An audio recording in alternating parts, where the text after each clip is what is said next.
ಇದು ಭಾಷಾಗೋಷ್ಠಿ. ಹಾಗೆ ನಮ್ಮ ಭಾಷೆಗಳಲ್ಲಿ ನಾವು ಮಾತಾಡ್ರೆ ಮಾತ್ರ ಆ ಭಾಷೆ ಉಳಿಯೋದು ಬೆಳೆಯೋದು ಅಂತ ಹೇಳುವಂಥದ್ದು ನನ್ನ ಅಭಿಪ್ರಾಯ. ಹಾಗೆಯೇ ಸುಳ್ಯ ಒಂದು ಅರೆಭಾಷಿಗರ ಪ್ರದೇಶ. ಇಲ್ಲಿ ಬಹುಮುಖಿ ಸಮುದಾಯದ ಒಳಗೆ ಈ ಸುಳ್ಯ ಇದ್ದರೂ ಕೂಡ ಇಲ್ಲಿ ಬೇರೆ ಬೇರೆ ಭಾಷೆ ಜಾತಿ ಬೇರೆ ಬೇರೆ ಭಾಷೆ ಮಾತಾಡೋವಳು ಜಾತಿ ಮತ ಧರ್ಮಗಳನ್ನು ಮೀರಿ ಇಲ್ಲಿ ಅರೆಭಾಷೆ ಉಳ್ಕೊಂಡು ಅರೆಭಾಷೆ ಬೆಳೀತಾ ಉಂಟು ಅಂತ ಹೇಳುವಂಥದ್ದು ಗಮನಿಸಬೇಕಾದಂಥ ಒಂದು ಅಂಶ. ಇನ್ನು ನಮ್ಮ ಭಾಷೆ ಬಗ್ಗೆ ಅದರ ವಿಶಿಷ್ಟತೆ ಬಗ್ಗೆ ಅದರ ಅನನ್ಯತೆ ಬಗ್ಗೆ ಎಲ್ಲಕ್ಕೂ ಕೂಡ ಗೊತ್ತಿರುವಂಥದ್ದೇ. ಆದರೆ ಒಂದು ವಿಚಾರನ ನಾವು ಪದೇ ಪದೇ ಮಾತಾಡ್ರೆ, ಅದರಲ್ಲೂ ಭಾಷೆ ವಿಚಾರನ ಪದೇ ಪದೇ ಮಾತಾಡ್ರೆ ಭಾಷೆಗೆ ಮತ್ತಷ್ಟು ಬಲ ಬಂದದೆ, ಜೀವ ಬಂದದೆ ಅಂತ ಹೇಳುವಂಥದ್ದು ನನ್ನ ಅನಿಸಿಕೆ. ನಮಗೆ ಮೊನ್ನೆ ಪೋಪಕಣಿಯೂರು ಸರ್ ಹೇಳ್ದು 20-25 ನಿಮಿಷ ಮಾತಾಡೋಕೋತ, ಈಗ ಬರೀ 15 ನಿಮಿಷ ಮಾತಾಡೋಕೊಂತ ಉಂಟು. ನೋಡೋಣ, ಅದರೊಳಗೆ ಮಾತಾಡಿ ಮುಗಿಸುವ ಪ್ರಯತ್ನನ ಮಾಡ್ನೆ. ನಮ್ಮೆಲ್ಲವಕ್ಕೆ ಗೊತ್ತಿರುವಂಗೆ ಅರೆಭಾಷೆ ಕನ್ನಡದ ಒಂದು ಉಪಭಾಷೆ ಅಂತೇಳಿ ಗುರುತಿಸಿಕೊಂತು. ಸಾಮಾನ್ಯವಾಗಿ ಕೊಡಗು ಮತ್ತು ದಕ್ಷಿಣ ಕನ್ನಡದ ಕೆಲ ಪ್ರದೇಶಗಳಲ್ಲಿನ 10 ಕುಟುಂಬ 18 ಗೋತ್ರದ ಗೌಡ ಸಮುದಾಯದವು ಮಾತಾಡುವಂತಹ ಮನೆ ಮಾತಿದು. ಸಾಮಾನ್ಯ 4-5 ಲಕ್ಷದಷ್ಟು ಜನ ಈ ಭಾಷೆನ ಮಾತಾಡುವೆ ಅಂತ ಸಮೀಕ್ಷೆಗೆ ಹೇಳುವೆ. ನಮಗೆ ಕೊಡವ, ಮಲಯಾಳ, ತಮಿಳು, ತುಳು ಈ ಎಲ್ಲ ಭಾಷೆಗಳ ಪ್ರಭಾವ ಉಂಟು. ಈ ಎಲ್ಲ ಭಾಷೆಗಳ ಪ್ರಭಾವ ಮತ್ತು ಪ್ರಾಬಲ್ಯದ ನಡುವೆ ಈ ಸುಳ್ಯ ಗಡಿನಾಡ ಪ್ರದೇಶದಲ್ಲಿ ಸುಳ್ಯದ ಒಂದು ಅರೆಭಾಷಿಕ ಒಂದು ಪ್ರಾದೇಶಿಕ ಅಸ್ಮಿತೆಯನ್ನು ಅರೆಭಾಷೆ ಉಳಿಸಿಕೊಂಡು ಅಂತ ಹೇಳುವಂಥದ್ದನ್ನು ನಾವು ಗಮನಿಸಬೇಕಾದಂಥ ಅಂಶ. ಇನ್ನು ಈ ಹುಟ್ಟಿನ ಬಗ್ಗೆ, ಅರೆಭಾಷೆ ಹುಟ್ಟಿನ ಬಗ್ಗೆ ಬೇರೆ ಬೇರೆ ವಿದ್ವಾಂಸರು ಬೇರೆ ಬೇರೆ ರೀತಿಯಲ್ಲಿ ಹೇಳಿಯೋಳು. ನಾನು ಓದಿದಂತಹ ಡಾಕ್ಟರ್ ಪುರುಷೋತ್ತಮ ಬಿಳಿಮಲೆ ಅವರ ವಲಸೆ ಸಂಘರ್ಷ ಮತ್ತು ಸಮನ್ವಯ ಕೃತಿಲಿ ಒಂದು ಕಡೆ ಬರೆದವೆ, ನಾವೆಲ್ಲ ಕೂಡ 500-600 ವರ್ಷದ ಹಿಂದೆ ಈಚೆಗೆ ನಾವು ವಲಸೆ ಬಂದವು ಅಂತ. ನಾವೆಲ್ಲ ತಡ್ರೆ 10 ಕುಟುಂಬ 18 ಗೋತ್ರದ ಗೌಡ ಸಮುದಾಯದವು ಏನೋಳು, ನಾವೆಲ್ಲ ಇಲ್ಲಿ ವಲಸೆ ಬಂದವು ಅಂತ. ಆದರೆ ಇಲ್ಲೊಂದು ಪ್ರಶ್ನೆ, ನಾವೆಲ್ಲ ಇಲ್ಲಿ ವಲಸೆ ಬಾಕನೇ ನಾವು ಈ ಭಾಷೆನ ತಗೊಂಡು ಬಂದನ ಅಂತ ಹೇಳುವಂಥ ಒಂದು ಪ್ರಶ್ನೆ. ನಾವು ಭಾಷೆನೇ ಇಲ್ಲಿ ತಗೊಂಡು ಬಂದಿದ್ದಾರೆ, ಐಗೂರ್ಲಿ ಯಾರೂ ಕೂಡ ಈ ಭಾಷೆ ಮಾತಾಡೋವು ಯಾರೂ ಕೂಡ ಅಲ್ಲಿ ಇತ್ಲೇನ ಅಂತ ಹೇಳುವಂಥ ಒಂದು ಪ್ರಶ್ನೆ ಕೂಡ ಬಂದದೆ. ಅವು ಅವರ ಕೃತಿಲಿ ಹೇಳುವ, ನಾವೆಲ್ಲ ಇಲ್ಲಿ ಬಾಕನ ಇಲ್ಲಿದ್ದದ್ದು ದಲಿತರು, ಮಲೆಕುಡಿಯರು, ಬಂಟ್ರು, ಜೈನರು ಇವೆಲ್ಲ ಇಲ್ಲಿ ಇದ್ದು ಅವೆಲ್ಲ ಮಾತಾಡ್ತಿರುವಂತಹ ಭಾಷೆ ತುಳು ಆಗಿತ್ತಂತ. ಹಂಗಿರ್ಕನ ನಾವು ನಮ್ಮೊಳಗೆ ಒಂದು ಕೊಡುಕೊಳ್ಳುವಿಕೆಯನ್ನು ಇಟ್ಕಣಿಕೆ, ಸಂಪರ್ಕನ ಇಟ್ಕಣಿಕೆ, ಅಥವಾ ನಮ್ಮನ್ನು ಒಂದು ಸಾಂಸ್ಕೃತಿಕವಾಗಿ ರಾಜಕೀಯವಾಗಿ ಗುರುತಿಸ್ಕಣಿಕೆ ನಾವು ಈ ಭಾಷೆನ ಹುಟ್ಟು ಹಾಕಿಕೊಂಡ ಅಂತ ಹೇಳುವಂಥದ್ದನ್ನು ನಾವು ಹೇಳುವೆ. ಆದರೆ ಒಂದಷ್ಟು ವರ್ಷದ ಹಿಂದೆ ಹೋದರೆ, ನಾವು ಹಳೆಗನ್ನಡ ಕಾಲಕ್ಕೆ ಹೋದರೆ ನಮಗೆ ಹಳೆಗನ್ನಡದ ಹೆಚ್ಚಿನ ಪದ ಪ್ರಯೋಗ ವಾಕ್ಯಗೆಲ್ಲ ಕೂಡ ಅರೆಭಾಷೆಯಲ್ಲಿ ಇದ್ದಂಗೆ ಉಂಟು. ಹಳೆಗನ್ನಡದ ಕಾವ್ಯಗಳಲ್ಲಿ ಕೂಡ ನಾವು ಅರೆಭಾಷೆಯ ಚಾಪನ ನಮಗೆ ಕಾಣಕ್ಕೆ. ಅಥವಾ ನಾವು ದ್ರಾವಿಡ ಭಾಷೆಗಳ ಕಡೆಗೆ ಹೋದರೆ ನಮಗೆ ಕನ್ನಡ, ತಮಿಳು, ಮಲಯಾಳ, ತುಳು ಎಲ್ಲ ಭಾಷೆಗಳ ಪ್ರಭಾವ ಕೂಡ ಅರೆಭಾಷೆ ಮೇಲೆ ಉಂಟು.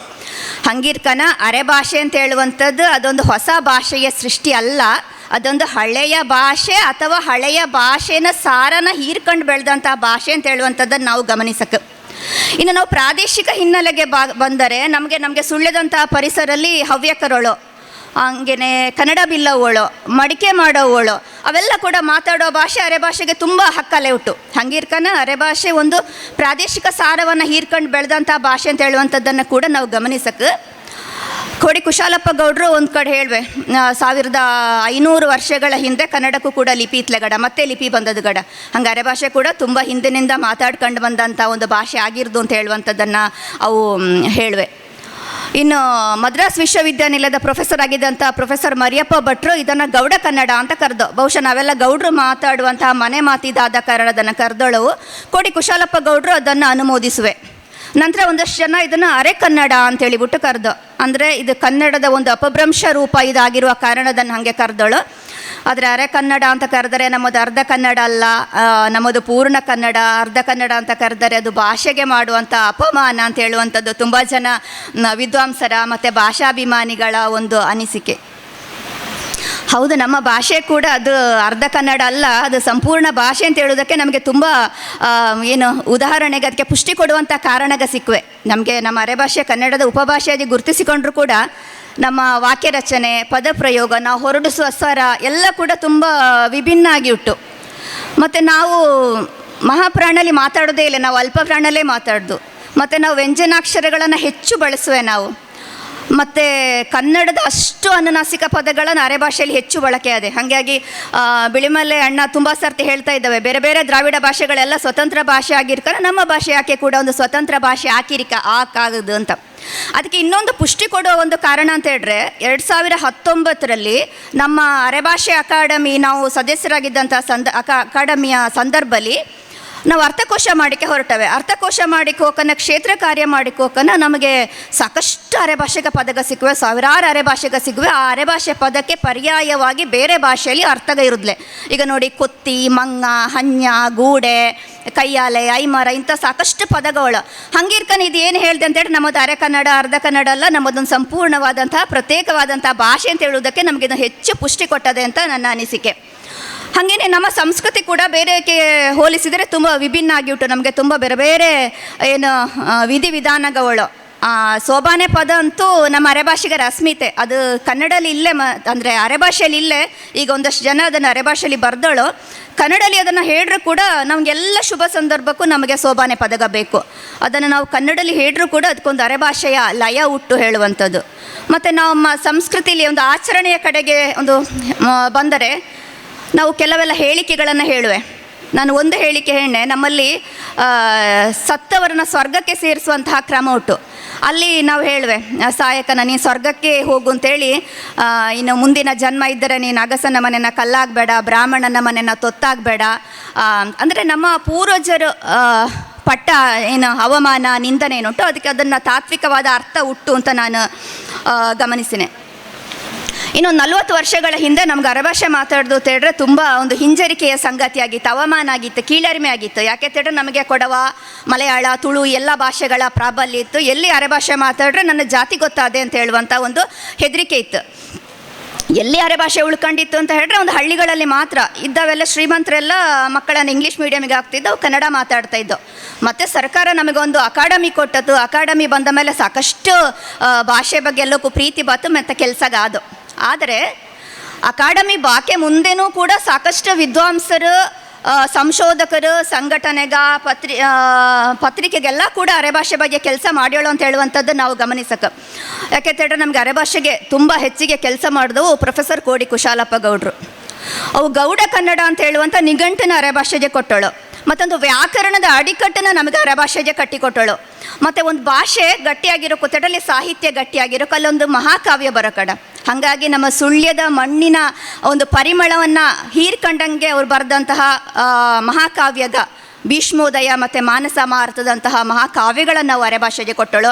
ಹಾಗೆ ಡಾಕ್ಟರ್ ಪುರುಷೋತ್ತಮ ಬಿಳಿಮಲೆಯವರ ಸಂಶೋಧನಾ ಕೃತಿ ವಲಸೆ, ಸಂಘರ್ಷ ಮತ್ತು ಸಮನ್ವಯ ಆಗಿದ್ದು. ಹಾಗೇನೆ KR ಗಂಗಾಧರವು ಅರ್ಥಕೋಶ ಬರೆದು. ಹಾಗೆ ಸುಳ್ಳಿಯಲ್ಲಿ ಅತಿ ಹೆಚ್ಚು ಬರೆದಂಥ MG ಕಾವೇರಮ್ಮ ಅರೆಭಾಷೆಯಲ್ಲಿ ಬರೆದಳು. ಜಯಮಾಬಾ ಚೆಟ್ಟಿ ಮಾಡವು. ನಾವು ಆ ಸೈಡ್ ಕೊಡಗಿನ ಸೈಡಿಗೆ ಹೋದರೆ ಬಾರಿಯಂಡ ಜೋಯಪ್ಪ ಆಗಿರ್ದು, ಕಟುತನ ಬೆಳ್ಳಿಯಪ್ಪ, ಬೈತಡ್ಕ ಜಾನಕಿ ಬೆಳ್ಳಿಯಪ್ಪ, ಪಟ್ಟಡ ಪ್ರಭಾಕರ ಅವೆಲ್ಲ ಕೂಡ ಅರೆಭಾಷೆ ಬಗ್ಗೆ ಕೆಲಸ ಮಾಡ್ಯೋಳು. ಇನ್ನು ಅರೆಭಾಷೆಯಲ್ಲಿ ಪತ್ರಿಕೆಗೆ ನಮ್ಮ ಸುದ್ದಿ ಈಗಲೂ ಕೂಡ ಆ ಕೆಲಸನ ಸುದ್ದಿ ಪತ್ರಿಕೆ ಮಾಡ್ತೊಟ್ಟು, ಮತ್ತು ಕೊಡಗು ಸಂಗಾತಿ, ಮುಡಿಪು, ಸುರಗಿ ಅಂತ ಪತ್ರಿಕೆ ಅರೆಭಾಷೆ ಬಗ್ಗೆ ಕೆಲಸ ಮಾಡ್ಯೋಳು. ಮತ್ತು ಅಕಾಡೆಮಿ ಬಾತು. ಅಕಾಡೆಮಿ ಬಂದ ಮೇಲೆ ನಮ್ಮ ಸಂಸ್ಕೃತಿ ಭಾಷೆ ಎಲ್ಲ ಕೂಡ ಹಳ್ಳಿಯಿಂದ ಡೆಲ್ಲಿವರೆಗೆ ಹೋತು.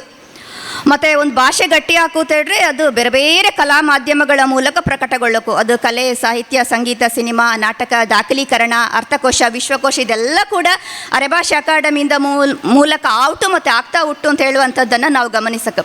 ಹಂಗಿರ್ಕನ ಇಂದು ಸುಳ್ಯದಂತಹ ಬಹುಮುಖಿ ಸಮುದಾಯದ ಒಳಗೆ ಅರೆಭಾಷೆ ಅಂತ ಹೇಳುವಂಥದ್ದು ಒಂದು ಸಂವಹನ ಭಾಷೆಯಾಗಿ, ವಿಸ್ತರಣಾ ಭಾಷೆಯಾಗಿ ಬೆಳೀತಾ ಉಟ್ಟು ಅಂತ ಹೇಳುವಂಥದ್ದನ್ನು ನಾವು ಗಮನಿಸಕ್ಕೆ.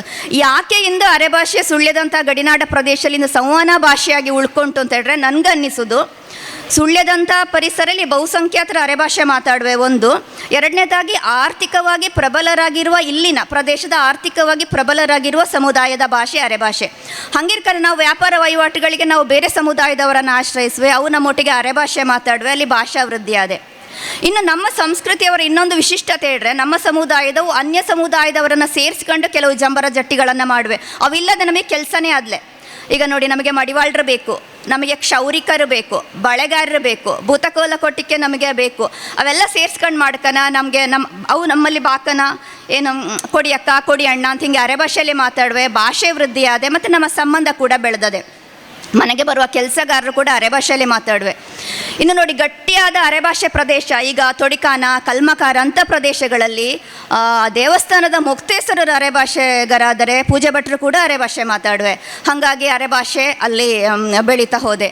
ಇನ್ನು ನಾನೀಗ ಇರ್ತಾ ಇರುವಂಥ ಚೆಂಬು ಊರ್ಲಿ ಅದೊಂದು ಅರೆಭಾಷಿಗರ ಪ್ರದೇಶ. ಅದು ಅಲ್ಲಿ ಬೇರೆ ಸಮುದಾಯದವು ಸಹ ಕೂಡ ಅಲ್ಲೊಂದು ಪರಿಸರದ ಭಾಷೆಯಾಗಿ ಅರೆಭಾಷೆ ಬೆಳೆದುಟ್ಟು ಅಲ್ಲಿ ಒಂದಷ್ಟು ಮರಾಠಿ ಸಮುದಾಯದವಳು ಅವು ಮಾತಾಡುವ ಈಗಿನ ಮನೆ ಮಕ್ಕಳಿಗೆ ಅವು ಮಾತಾಡೋದು ಅರೆಭಾಷೆಯಲ್ಲಿ ಮಾತಾಡ್ತಾಳು. ಅಂದರೆ ಇದು ಭಾಷೆಯ ಬೆಳವಣಿಗೆ ದೃಷ್ಟಿಯಲ್ಲಿ ಇದು ತುಂಬ ಮುಖ್ಯ. ಅದಂದರೆ ಈ ಬಹುಮುಖಿ ಸಮುದಾಯದೊಳಗೆ ಹೆಂಗೆ ಅರೆಭಾಷೆ ಬೆಳೀತಾ ಉಂಟು ಅಂತ ಹೇಳುವಂಥದ್ದು.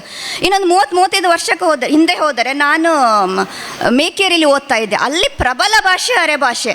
ಅಲ್ಲಿ ಕನ್ನಡ ಮತ್ತು ಇಂಗ್ಲೀಷ್ ಭಾಷೆ ಕೂಡ ಅರೆಭಾಷೀಕರಣಗೊಳ್ತಿತ್ತು. ನಾವು ಶಾಲೆಗೆ ಹೋದರೆ ಅರೆಭಾಷೆಯಲ್ಲೇ ಮಾತಾಡ್ತಿದ್ದದ್ದು. ನಮಗೆ ಟೀಚರ್ಸ್ ಎಲ್ಲ ಬೈತಾ ಇದ್ದ, ನಿನ್ನ ಹೊನೆ ಬನ್ನೆಲ್ಲ ಮನೇಲೇ ಇಸಿಕಣ್ಣಿ ಅಂತಕೊಂಡು. ನಮಗೆ ನಾವು ಸ್ಕೂಲಿಗೆ ಸ್ಕೂಲ್ ಹೇಳ್ತಿದ್ದೋ, ಶಾಲೆಗೆ ಶಾಲೆ, ಇಡುವುದಕ್ಕೆ ಈಸುದು ಅಂತ ಹೇಳ್ತಿದ್ದೋ. ಮತ್ತು ಅಲ್ಲಿ ಸಂಸ್ಕೃತಿ ಹೆಂಗೆ ಗಟ್ಟಿ ಆಗ್ತಿತ್ತು ಅಂತ ಹೇಳ್ರೆ, ಅಲ್ಲಿ ಬೇರೆ ಸಮುದಾಯದವು ಇದ್ದವು ಬಂದು ನಮ್ಮನ್ನು ಅಕ್ಕ ಭಾವ ಅಂತಲೇ ಕರಿತಾ ಇದ್ದು.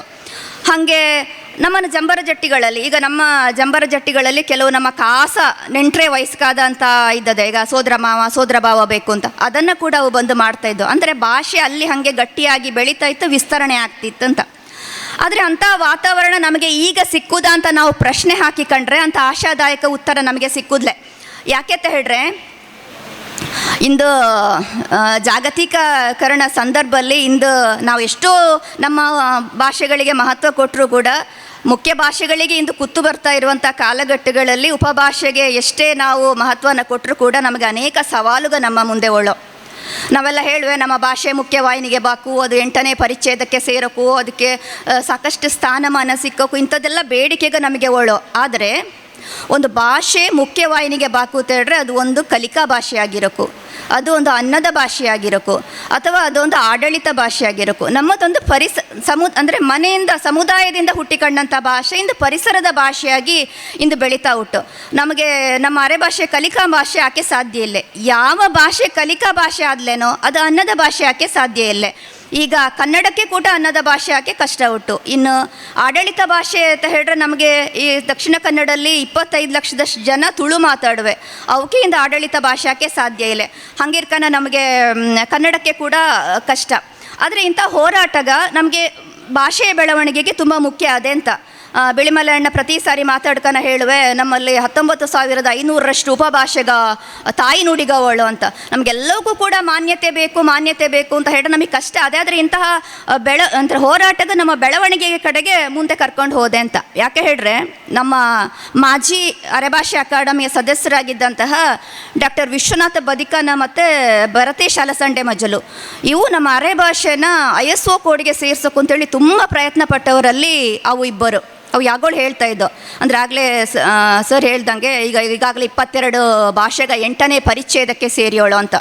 ಅದು ಯುನೆಸ್ಕೋ ಏನು ಹೇಳಿದೆ ಅಂತ ಹೇಳಿದ್ರೆ, ಈ ಭಾಷೆಗೆಲ್ಲ ಬೆಳೀತಾವಳೋ ಬೆಳವಣಿಗೆ ಔಟು ಅಂತ. ಇನ್ನೊಂದಷ್ಟು ಭಾಷೆಗ 8ನೇ ಪರಿಚ್ಛೇದಕ್ಕೆ ಸೇರುವ ಹವಣಿಕೆಯಲ್ಲಿ ಅವಳು ಯಾವುದೆಲ್ಲ, ಈಗ ತುಳು, ಕನ್ನಡ, ಬ್ಯಾರಿ, ಕೊಡವ ಇಂಥ ಭಾಷೆಗೆಲ್ಲ. ಆದರೆ ನಾವು ಗೂಗಲ್ ಸರ್ಚ್ ಮಾಡಿದ್ರೆ ನಮ್ಮ ಅರೆಭಾಷೆ ಮತ್ತು ಬ್ಯಾರಿ ಭಾಷೆನ ಅದು ಬೆಳೀತಿರುವ ಭಾಷೆ ಅಂತ ತೋರಿಸಿದೆ. ಅದೇ ಕೊಡವ, ಕೊರಗ, ತುಳು ಭಾಷೆನ ಅಳಿವಿನಂಚಿನ ಭಾಷೆ ಅಂತ ತೋರಿಸಿದೆ. ಇದು ಯಾಕೆ ಅಂತ ಹೇಳಿದ್ರೆ, ಕೊಡವ, ಕೊರಗ ಮತ್ತು ತುಳು ಭಾಷೆಗ ಅವು ISO ಕೋಡಿಗೆ ಸೇರಿಯೋಳು. ISO ಕೋಡ್ ಯುನೆಸ್ಕೋದ ಅಡಿಯಲ್ಲಿ ಬಂದರೆ. ಹಾಗಾಗಿ ನಾವು ಇದನ್ನು ಒಂದು ನೆಗೆಟಿವ್ ಆಗಿ ತಗೊಳ್ಳಿಕ್ಕಿಲ್ಲ. ಇದು ಯುನೆಸ್ಕೋ ತುಂಬ ಅಂಥದ್ದು ಅಳಿವಿನಂಚಿನ ಭಾಷೆಗಳಿಗೆ, ಭಾಷಾ ಬೆಳವಣಿಗೆಗೆ ತುಂಬ ಕೆಲಸ ಕಾರ್ಯಗಳನ್ನು ಮಾಡ್ತಾ ಉಂಟು. ಹಾಗಾಗಿ ಇದನ್ನು ನಾವು ಒಂದು ಬೆಳವಣಿಗೆ ದೃಷ್ಟಿಯಿಂದ ನಾವು ನೋಡೋಕ್ಕೂ ನಮ್ಮ ಅರೆಭಾಷೆ ಮತ್ತು ಬ್ಯಾರಿ ಭಾಷೆ ಅದು ISO ಕೋಡಿಗೆ ಸೇರ್ತಲೆ. ಅದೇನು ಗುರುತಿಸಲ್ಪಡದ ಭಾಷೆ. ಹಾಗಾಗಿ ನಮ್ಮ ಭಾಷೆ ಕೂಡ ಅದು ಗುರುತಿಸಲ್ಪಡಕು ಅಂತ ಹೇಳುವಂಥದ್ದು. ಹಾಗೆ ಇನ್ನೇನೆಲ್ಲ ನಮ್ಮ ಭಾಷೆಯನ್ನು ಉಳಿಸಿಕೆ ನಾವು ಕೆಲಸ ಮಾಡೋಕ್ಕೆ ಅಂತ ಹೇಳಿದ್ರೆ, ಅಕಾಡೆಮಿಯ ಅವಧಿ ಬರೀ 3 ವರ್ಷ ಇರೋದು ನಮಗೆಲ್ಲ ಕೆಲಸಗಳನ್ನು ಮಾಡಿಕೆ ಆದರೆ ಅರೆಭಾಷಿಗರಿಗೆ ಸುಳ್ಳೆದಂತಹ ಪ್ರದೇಶದಲ್ಲಿ ಅರೆಭಾಷಿಗರು ಹೆಚ್ಚು ಗಡಿನಾಡ ಪ್ರದೇಶದಲ್ಲಿ ಎಲ್ಲಿ ಹೆಚ್ಚು ಒಳನೋ ಅವ್ರನ್ನೆಲ್ಲ ಸೇರಿಸ್ಕೊಂಡು ನಾವು ಅರೆಭಾಷೆ ಕಾರ್ಯಕ್ರಮಗಳನ್ನು ಮಾಡೋದ್ರ ಮೂಲಕ ಭಾಷೆ ಮತ್ತು ಸಂಸ್ಕೃತಿ ಗಡಿದಾಟಿ ಹೋದೆ. ಒಂದು ಕಾಲಲ್ಲಿ ತುಳು ಕೂಡ ಇದೇ ಇದನ್ನು ಅನುಭವಿಸ್ತಾ ಇತ್ತು. ಆಗ ತುಳು ಒಕ್ಕೂಟಗಾಗಿ ಅಲ್ಲಿ ಸಾಕಷ್ಟು ತುಳು ಮಾತಾಡುವಂತಹ ಕನ್ನಡ ಬರಹಗಾರರೇ ತುಳುಲಿ ಬರೋಕ್ಕೆ ಶುರು ಮಾಡಿದು. ಸಾಕಷ್ಟು ಸಾಹಿತ್ಯ ಮತ್ತು ಸಂಸ್ಕೃತಿ ಕೆಲಸಗಾದದ್ದು ಬೆಳೀತಾ ಹೋಯ್ತು. ಆದರೆ ಅರೆ ಭಾಷೆಗೆ ಅಂಥ ಒಂದು ಪರಿಸ್ಥಿತಿ ನಿರ್ಮಾಣ ಆದ ಅಂತ ಯಾಕೆ ಹೇಳಿದ್ರೆ, ನಾನೊಬ್ಬಳು ಅರೆ ಭಾಷೆ ಮನೇಲಿ ಮಾತಾಡುವಂಥ ಕನ್ನಡ ಬರಹಗಾರ್ತಿ. ನಾನು ಕನ್ನಡಲ್ಲಿ ಬರ್ದಾನೆ, ಅರೆ ಭಾಷೆಯಲ್ಲಿ ಬರೆಯೋದ್ಲೆ. ನಾನು ಯಾಕೆ ಅರೆ ಭಾಷೆಯಲ್ಲಿ ಬರೆಯೋದ್ಲೆ ಅಂತ ಹೇಳಿದ್ರೆ, ನನಗೆ ಕನ್ನಡಲ್ಲಿ ಸಾಕಷ್ಟು ಅವಕಾಶಗಳು, ಅಂಥ ಅವಕಾಶಗ ನಂಗೆ ಅರೆ ಭಾಷೆಯಲ್ಲಿ ಸಿಕ್ಕಿದ್ರೆ ನನ್ನಂಥ ಅದೆಷ್ಟೋ ಹೆಚ್ಚಿನ ಬರಹಗಾರರು ಕನ್ನಡಲ್ಲಿ ಬರೋಕ್ಕೆ ಶುರು ಮಾಡುವೆ. ಭಾಷೆ ಸಂಸ್ಕೃತಿ ಬೆಳೆದದೆ ಅಂತ ನನಗೆ ಅನ್ನಿಸಿದೆ. ಮತ್ತು ಭಾಷೆ ಬೇರೆ ಬೇರೆ ಮಾಧ್ಯಮಗಳ ಮೂಲಕ ಬರೋಕ್ಕೂ, ಮತ್ತು ಈಗ ಸುದ್ದಿ ಆ ಕೆಲಸ ಮಾಡ್ತೊಟ್ಟು ಸ್ಥಳೀಯ ಸುದ್ದಿ ಪತ್ರಿಕೆಗಳಲ್ಲೆಲ್ಲ ಅರೆ ಭಾಷೆ ಬರೋಕ್ಕೂ, ಮತ್ತು ಇನ್ನೊಂದು ಮುಖ್ಯವಾಗಿ ಇದು ಅಂತರ್ಜಾಲ ಯುಗ. ನಮಗೆ ಈಗ ಒಂದು ಸಣ್ಣ ಸುದ್ದಿ ಈಗ ಮಾಡಿದ್ರೆ ಇಡೀ ಜಗತ್ತಿಗೆ ಅದು ಪ್ರಸರಣ ಅದೇ. ಮೊದಲಲ್ಲಿ ಹೆಂಗೆ ಹೇಳಿದ್ರೆ, ಅರೆ ಭಾಷೆ ಅಂತ ಹೇಳಿದ್ರೆ ನಮಗೆ ಸುಳ್ಯ ಮತ್ತು ಕೊಡಗುಲಿ ಒಂದಷ್ಟು ಜನರಿಗೆ ಮಾತ್ರ ಗೊತ್ತಿತ್ತು ಬಿಟ್ರೆ, ಕರ್ನಾಟಕದಲ್ಲಿ ಕೂಡ ಅರೆ ಭಾಷೆ ಅಂತ ಹೇಳುವಂಥದ್ದು ಯಾರಿಗೆ ಗೊತ್ತಿತ್ತಲೆ. ಆದರೆ ಇಂದು ಈ ಸಾಮಾಜಿಕ ಜಾಲತಾಣದಿಂದ ಎಲ್ಲವಕ್ಕೂ ಸಾಧ್ಯ ಅದೇ. ಹಾಗಾಗಿ ಹೆಂಗೆ ಅದನ್ನು ಪ್ರಸರಣ ಮಾಡೋಕ್ಕಂತ ಅಂತ ಹೇಳುವಂಥದ್ರ ಕಡೆ ನಾವು ಗಮನ ಕೊಡೋಕು. ಈಗ ಸ್ಥಳೀಯ ಒಂದು ಉದಾಹರಣೆ ಕೊಡೋಕು ಹೇಳಿದ್ರೆ, ಲೋಕೇಶ್ ಊರ್ಬೈಲೋಳು ಅವು ವಿಶ್ವ ಅರೆ ಭಾಷೆ ಹಬ್ಬ ಅಂತ ಮಾಡ್ದು. ಅದು ತುಂಬ ದೊಡ್ಡ ಸುದ್ದಿ ಮಾಡ್ತು. ಕುಶಂತ್ ಕೋಳಿ ಬೈಲೊಂದು ಪದ್ಯದ ಅಂಗಡಿ ಅಂತ ಮಾಡ್ದು. ಅದು ಎಷ್ಟು ಜನ ಹೇಳ್ದು, ನಿಮ್ಮ ಭಾಷೆ ಎಷ್ಟು ಲಾಯ್ಕುಟ್ಟು ಅಂದ್ರೆ ಭಾಷೆ ಅರೆ ಭಾಷೆ ಹುಟ್ಟು ಅಂತ ಹೇಳುವಂಥದ್ದು ಗೊತ್ತಾಯ್ತು. ಇನ್ನು ಚಂದ್ರಾವತಿ ಮತ್ತು ಗುರುಗಳಾದ ಸಂಜೀವ್ ಕುತ್ಪಾಜಿ ಸರ್ ಒಂದು ಸೇರ್ಕೊಂಡು ಒಂದು ಕಂಟೆಂಟ್ ಮಾಡುವೆ, ದೊಡ್ಡಣ್ಣ ಮತ್ತು ಕುഞ്ഞಕ್ಕ ಅಂತ. ಆ ಇಡೀ ಸಂಭಾಷಣೆಯಲ್ಲಿ ಅವರದ್ದು ಏನು ನಮ್ಮ ಇಡೀ ಸಂಸ್ಕೃತಿ, ನಮ್ಮ ಆಚಾರ ವಿಚಾರ ಎಲ್ಲ ಕೂಡ ಹೋಗಕ್ಕೆ ಸಾಧ್ಯ ಅದೇ. ಹಾಗಾಗಿ ನಮ್ಗೆ ಎಲ್ಲೆಲ್ಲಿ ಸಾಧ್ಯ ಉಟ್ಟಲ್ಲಿ ನಾವು ಅರೆ ಭಾಷೆನ ಪ್ರಸರಣ ಮಾಡಿಕೆ ನೋಡೋಕು. ನಾನು ಮೊನ್ನೆ ಕನ್ನಡಾಭಿವೃದ್ಧಿ ಪ್ರಾಧಿಕಾರಕ್ಕೆ ಹೋಗುವ ಅವಕಾಶ ಸಿಕ್ಕಿತ್ತು ನನಗೆ. ನಾನಲ್ಲಿ ಹೋಗಿ ಖುದ್ದು ನನ್ನ ಅರೆ ಭಾಷೆಯಲ್ಲಿ ಮಾತಾಡಿದೆ. ನಾನು ವಿಧಾನಸೌಧದಲ್ಲಿ ಖುದ್ದು ಅರೆ ಭಾಷೆ ಮಾತಾಡಿದೆ ಅಲ್ಲ ಅಂತ ನನಗೆ ತುಂಬ ಖುಷಿ ಆಯ್ತು. ಹಾಗೆ ಅದು ಒಂದು. ಮತ್ತು ಇನ್ನೊಂದು, ಅಂದು ಮಂಡ್ಯಕೋಲಿಗೆ ನನ್ನ ಅಕಾಡೆಮಿ ಅಧ್ಯಕ್ಷರಳು ಅರೆ ಭಾಷೆ ಮಾತಾಡಿಕೆ ಕರೆದಿದ್ದೋ ನನ್ನನ್ನು. ಅರ್ಧ ಗಂಟೆ ಮಾತಾಡೋಕ್ಕೂ ಹೇಳಿದ್ದೋ. ಯಾರೊಟ್ಟಿಗೆ ಕೇಳ್ದಪ್ಪ, ಯಾರ ತಲೆ ತಿಂಬೋದು ಇನ್ನು ಅರ್ಧ ಗಂಟೆ, ಎಂತ ಮಾತಾಡೋದು ಅಂತ ಯೋಚನೆ ಮಾಡ್ಕೊಂಡು ನನಗೆ AI ನೆನಪಾತು. ಆರ್ಟಿಫಿಷಿಯಲ್ ಇಂಟೆಲಿಜೆನ್ಸ್ ಈಗೆಲ್ಲ ಕೂಡ AI ಕಡೆಗೆ ಹೋದವೆ. ನಾ ಹೋಗಿ ಅದಕ್ಕೆ ಕೇಳಿದೆ, ಡೂ ಯು ನೋ ಅರೆ ಭಾಷೆ ಅಂತ ಕೇಳಿದೆ. ಅದಕ್ಕೆ ಸುಟ್ಟು ತಿಂಬಕ್ಕೆ ಅರೆ ಭಾಷೆ ಬರ್ತಿತ್ಲೆ. ಅದು ನನ್ನೊಟ್ಟಿಗೆ ಕೇಳ್ತೆ, ನಿಂಗೆ ಎಂಥ ಅರೆ ಭಾಷೆ ನೀನು ನನಗೆ ಹೇಳಿಕೊಡು ಅಂತ. ಹಾಗೆ ನಾನು ಹರ್ಕು ಇಂಗ್ಲೀಷಲ್ಲಿ ನಾನು ಅರೆ ಭಾಷೆ ಅದಕ್ಕೆ ಹೇಳಿಕೊಡ್ತಾ ಹೋದಂದರೆ, ನಮಗೆ ಎಲ್ಲೆಲ್ಲಿ ಸಾಧ್ಯ ಉಂಟು ನಾವು ಅಲ್ಲಲ್ಲಿ ಅರೆ ಭಾಷೆಯನ್ನು ಪ್ರಸರಣ ಮಾಡಿಕೊಂಡು ಹೋಗು ಅಂತ ಹೇಳುವಂಥದ್ದು. ಮತ್ತೇನೊಂದು ಮುಖ್ಯವಾಗಿ ಅರೆ ಭಾಷೆ ಪುಸ್ತಕಕ್ಕೆ ಬರೋಕು. ಸುಮ್ಮನೆ ನಾನೊಂದು ಅರೆ ಭಾಷೆಯಲ್ಲಿ ಪುಸ್ತಕ ಬರೆದು ಬಿಟ್ರೆ ಅಂತ ಹೇಳಿರೋದು ದೊಡ್ಡ ಸಂಗತಿ ಆದಲೇ, ಮೂಲ ಅರೆ ಭಾಷೆಯನ್ನು ಪದಗ ಗೊತ್ತಿದ್ದವರಿಂದ ನಾವು ತಿಳ್ಕೊಂಡು ಅಥವಾ ಅರ್ಥಕೋಶದ ಸಹಾಯ ಪಡ್ಕೊಂಡು ನಾವೊಂದು ಮೂಲ ಅರೆ ಭಾಷೆಯಲ್ಲಿ ಕೃತಿಯನ್ನು ರಚಿಸೋಕ್ಕಾದೆ. ಈಗ ನೋಡಿ, ನಮಗೊಂದು ಅರೆ ಭಾಷೆಯಲ್ಲಿ ಒಂದು ಇನ್ವಿಟೇಷನ್ ಮಾಡೋಕೂತೇಳ್ರೆ ಎಷ್ಟು ಕಷ್ಟ ಅದೇ ತೇಳ್ರೆ, ನಮಗೆ ಒಂದು ಹೆಡ್ಡಿಂಗ್ ಕೊಡೋಕೂತೇಳ್ರೆ ನಾವು ಕನ್ನಡದಿಂದ ಸೀದಾ ತರ್ಜುಮೆ ಮಾಡಿ ನಾವು ಅದನ್ನು ಬರೆದವೆ. ಆದರೆ ನಮಗೆ ಕನ್ನಡದಲ್ಲಿ ನಮಗೆ ಬೇರೆ ಬೇರೆ ಧ್ವನಿಪೂರ್ಣವಾಗಿ ಬೇರೆ ಬೇರೆ ಹೆಡ್ಡಿಂಗ್ಗಳನ್ನು ಕೊಡೋಕ್ಕೆ ಸಾಧ್ಯ ಆದ. ಅರೆ ಭಾಷೆಯಲ್ಲಿ ನಮಗೆ ಸಾಧ್ಯ ಆದಲೆ. ಯಾಕೆ ತೇಳ್ರೆ, ಅದು ನಿರಂತರ ಬಳಕೆಯಿಂದ ಬರವಣಿಗೆಯಿಂದ ಮಾತ್ರ ಅದು ಸಾಧ್ಯ ಅಂತ ನನ್ನ ಅನಿಸಿಕೆ. ಮತ್ತು ಎಷ್ಟೇ ನಾವು ಎಷ್ಟೇ ಸರ್ಕಾರ ಆಗಿರಲಿ, ಯಾರೇ ಆಗಲಿ, ಎಷ್ಟೇ ಪ್ರೋತ್ಸಾಹ ಕೊಟ್ಟರು ನಾವು ನಮ್ಮ ಮನೆಯಲ್ಲಿ ನಮ್ಮ ಸಂಬಂಧಿಕರೊಟ್ಟಿಗೆ ಅರೆ ಭಾಷೆ ಮಾತಾಡೋದಿದ್ದರೆ ಅರೆ ಭಾಷೆ ಬೆಳೆಯೋದ್ಲೆ ಉಳಿಯೋದ್ಲೆ ಅಂತ ಹೇಳುವಂಥದ್ದು. ಮತ್ತು ಇನ್ನೊಂದು ಬಹುಮುಖ್ಯವಾಗಿ ಇಂದು ಅರೆ ಭಾಷೆ ವಿಸ್ತರಣಾ ಮಾಧ್ಯಮವಾಗಿ ಬೆಳೆಯೋಕು ಅಂತ. ಈಗ ಸುಳ್ಯದಂಥ ಗಡಿನಾಡ ಪ್ರದೇಶದಲ್ಲಿ ನಾವು ಕೇರಳದ ಮಲಯಾಳಿಗರಿಂದ ತುಂಬ ಸಾಂಸ್ಕೃತಿಕ ಸಂಗತಿಗಳಿಂದ ನಾವು ಪ್ರಭಾವಿತರಾಗಳು. ಈಗ ನಮ್ಮ ತರವಾಡ ಕಲ್ಪನೆ ಆಗಿರೋದು ಅಥವಾ ಕಾರಣೂರು ಗೀಸುದು, ಅದೆಲ್ಲ ನಮಗೆ ಆಚೆ ಕಡೆಯಿಂದ ಬಂದಂಥದ್ದು. ಅಥವಾ ನಾವು ಆಚರಿಸ್ತಿರುವ ವೈನಾಟ್ಕಳಂ ಕುಲಂ ದೈವ ಆಗಿರೋದು ಅಥವಾ ವಿಷ್ಣುಮೂರ್ತಿ ದೈವ, ಇದೆಲ್ಲ ನಮಗೆ ಕೇರಳದಿಂದ ಬಂದಂಥದ್ದು. ಹಾಗೆ ನಮ್ಮ ಗಡಿನಾಡಿನ ಅರೆ ಭಾಷಿಗರು ನಮಗೆ ಎಲ್ಲೆಲ್ಲಿ ಎಷ್ಟೆಷ್ಟು ಸಾಧ್ಯವೋ ಅಷ್ಟು ನಮ್ಮ ಭಾಷೆ ಸಂಸ್ಕೃತಿನ ನಮಗೆ ಆಚೆಗೆ ವಿಸ್ತರಣೆ ಮಾಡೋಕ್ಕೆ ಸಾಧ್ಯ ಆದರೆ ಮಾತ್ರ ಭಾಷೆ ಗಡಿಗಳನ್ನು ದಾಟಿ ಹೋದೆ ಅಂತ ನನಗೆ ಅನ್ನಿಸಿದೆ. ಹಾಗೆಯೇ ನಮ್ಮ ಭಾಷೆಯ ಕೃತಿಗೆ ಅಲ್ಲಿಗೆ ಬರೋಕೆ ಇಲ್ಲಿಗೆ ಬರೋಕೆ ಹಂಗಾಕನ ಭಾಷೆ ಉಳಿದದೆ ಬೆಳೆದದೆ. ಇನ್ನಿಷ್ಟು ಹೇಳ್ತಾ, ಭಾರತದಲ್ಲಿ ಸಾವಿರಾರು ಭಾಷೆಗಳನ್ನು ಮಾತಾಡುವಂತಹ ಭಾಷೆಗಳು ಅವೆಲ್ಲ ಕೂಡ ಭಾರತದ ಸಾಂಸ್ಕೃತಿಕ ಸಂಪತ್ತನ್ನು ಶ್ರೀಮಂತಿಕೆಯನ್ನು ಹೆಚ್ಚು ಮಾಡಿವೆ. ಆಗಲೇ ಬಿಳಿಮಲೆ ಸರ್ ಹೇಳ್ದಂಗೆ ರಂಗೋಲಿ ಹೆಂಗೆ ಎಷ್ಟು ಇದ್ದಷ್ಟು ಕಲರ್ ಇದ್ದಷ್ಟು ಸುಂದರವಾಗಿ ಕಾಣ್ತದೆ, ಹಾಗೆ ಭಾಷೆ ಇದ್ದಷ್ಟು ಭಾರತ ಸಾಂಸ್ಕೃತಿಕವಾಗಿ ಶ್ರೀಮಂತ ಅದೇ. ಅದರಲ್ಲಿ ನನ್ನ ಮನೆ ಮಾತು ಅರೆ ಭಾಷೆ ಕೂಡ ಹುಟ್ಟು ಅಂತ ಹೇಳುವಂಥದ್ದು ನನಗೆ ತುಂಬ ಖುಷಿನ ಸಂಗತಿ. ಹಾಗಾಗಿ ನಾವು ಇಂಥ ಭಾಷಣಗಳ ಮೂಲಕ, ಕಾರ್ಯಕ್ರಮಗಳ ಮೂಲಕ, ವಿಚಾರಗೋಷ್ಠಿಗಳ ಮೂಲಕ ನನ್ನ ಅರೆಭಾಷೆ ಕೂಡ ಒಂದು ಸ್ವತಂತ್ರವಾದಂತಹ ಸಂಪೂರ್ಣವಾದಂತಹ ಭಾಷೆ ಅಂತ ಹೇಳುವಂಥದ್ದನ್ನು ಪದೇ ಪದೇ ಸಾಬೀತುಪಡಿಸೋಕ್ಕಾದಂಥ ಅಗತ್ಯ ಉಂಟು ಅಂತ ಹೇಳ್ತಾ, ಇಂಥ ಒಂದು ಒಳ್ಳೆಯ ಅವಕಾಶವನ್ನು ಕಲ್ಪಿಸಿಕೊಟ್ಟಂಥ ಕನ್ನಡಾಭಿವೃದ್ಧಿ ಪ್ರಾಧಿಕಾರದ ಅಧ್ಯಕ್ಷರಾದಂಥ ಡಾಕ್ಟರ್ ಪುರುಷೋತ್ತಮ ಬಿಳಿಮಲೆ ಅವರಿಗೆ, ಹಾಗೆ ನನ್ನ ಹೆಸರು ಸೂಚಿಸಿದಂತಹ ಗುರುಗಳಾದಂಥ ಡಾಕ್ಟರ್ ಪೋಪ ಕಣಿಯೂರ್ ಸರ್ ಅವರಿಗೆ, ಹಾಗೆ ಇದು ನಾನು ಓದಿದ ಕಾಲೇಜು. ನಂಗೆ ಇಲ್ಲಿ ಬಂದು ಮಾತಾಡೋದು ತುಂಬ ಖುಷಿ ಸಂಗತಿ. ನನ್ನ ಗುರುಗೆಲ್ಲ ಇಲ್ಲಿ ಅವರ ಮುಂದೆ ನಾನು ಮಾತಾಡ್ತಾಳೆ, ಖುಷಿ ಸಂಗತಿ. ಹಾಗಾಗಿ ನಾನು ಓದಿದ ಕಾಲೇಜಿನ ಇಲ್ಲಿ ಎಲ್ಲವಕ್ಕೂ ಕೂಡ, ಹಾಗೆ ಇಲ್ಲಿ ಬಂದು ಇಷ್ಟೊತ್ತು ನನ್ನ ಮಾತು ಕೇಳಿದಂತಹ ಎಲ್ಲವಕ್ಕೂ ಕೂಡ ವಂದನೆಗ ನಮಸ್ಕಾರಗ.